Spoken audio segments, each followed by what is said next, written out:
বর্ষায় পায়ের যত্ন কেমন হবে গাইডলাইন। প্রচণ্ড গরমের পর এক পশলা বৃষ্টিও যেন মনের আরাম, প্রাণের স্বস্তি।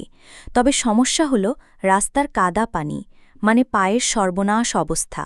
উপরি পাওনা ফাঙ্গাল ইনফেকশন ও র্যাশ, সঙ্গে পা ফাটা, রুক্ষ ত্বকের সমস্যা তো আছেই। বর্ষায় কাদা মাটি তো থাকবেই, তাই বলে তো আর সারাদিন বাড়িতে বসে থাকবেন না। অতএব বর্ষায় চাই পায়ের বিশেষ যত্ন।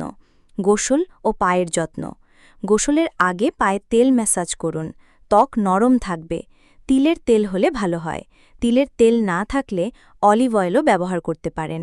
তবে যে তেলই ব্যবহার করুন না কেন, ম্যাসাজের আগে গরম করে নেবেন। পায়ের যত্নের জন্য বেসনের সঙ্গে অল্প দই, মধু, হলুদ বাটা মিশিয়ে ঘন পেস্ট তৈরি করে নিতে পারেন। কয়েক মিনিট পর ভিজে হাত দিয়ে আস্তে আস্তে ঘষে ধুয়ে ফেলুন। মিশ্রণটি ক্লিনজার হিসেবে দারুণ। হলুদে আছে অ্যান্টিসেপটিক উপাদান, তাই ইনফেকশন হওয়ার সম্ভাবনা কমবে। মধু ময়েশ্চারাইজারের কাজ করবে, পায়ের ত্বক কোমল হবে। গোসলের সময় পা, বিশেষ করে গোড়ালি, লুফা বা পিউনেস স্টোন দিয়ে ভালো করে ঘষে পরিষ্কার করবেন, কারণ বর্ষাকালে পায়ের এই অংশ রাস্তার জমা পানি বা কাদার সংস্পর্শে আসে, তাই সবচেয়ে বেশি নোংরা হয়।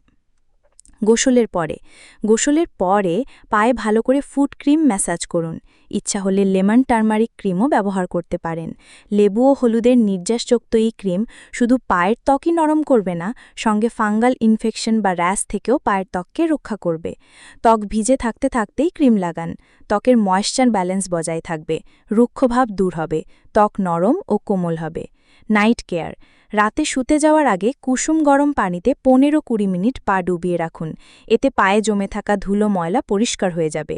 এরপর ভিটামিন ই সমৃদ্ধ ফুট লোশন বা ভালো ময়েশ্চারাইজার ক্রিম দিয়ে পা ও গোড়ালি কিছুক্ষণ হালকা ম্যাসাজ করুন। ত্বক নরম হবে। পা ফাটার সমস্যা থাকলে পেট্রোলিয়াম জেলির সঙ্গে লেবুর রস মিশিয়ে লাগাতে পারেন।